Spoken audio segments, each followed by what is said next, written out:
Ito, kitang kita na rito.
Andito na tayo sa may ibaba sa likuran nitong Mall of Asia. Ito yung tatag na SM by the Bay.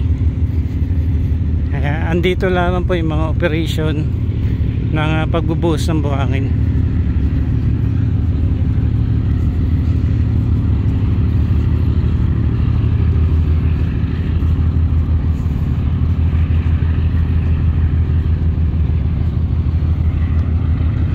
Ayan, oh.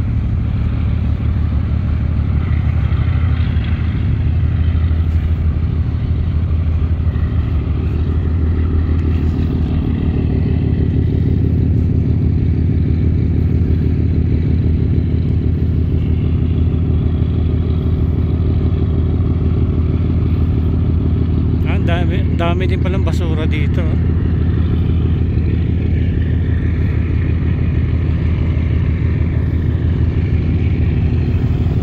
Mayroon tayong tatlong barko na nakikita. Apat pala, no? Sa tatlo, apat. Parang 5 barko na nagbubuhos ngayon ng mga buhangin. Sabay-sabay na yung operation nila, oh.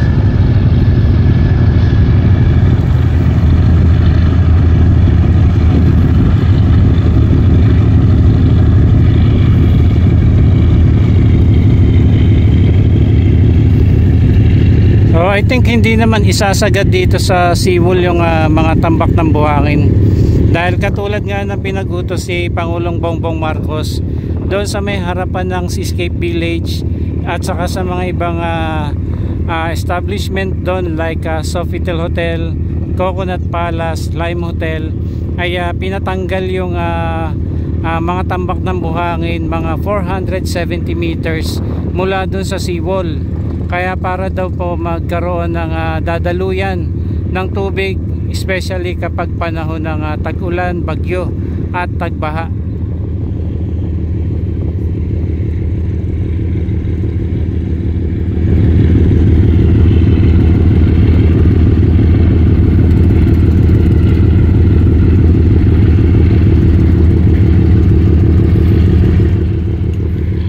Tapos meron din isa pa rito.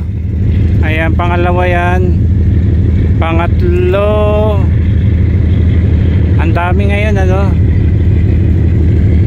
Zoom natin kung maaninag pa natin. Ayan, pangatlo. And pang-apat. Marami pa, no?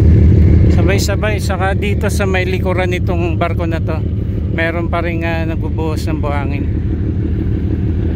Ayan, nakikita natin yung ibang workers dyan, no? Sinasabayan nila ng buhos din ng buhangin ay ng tubig habang nihigop ng conveyor ito mga buhangin pabagsak dyan sa dagat.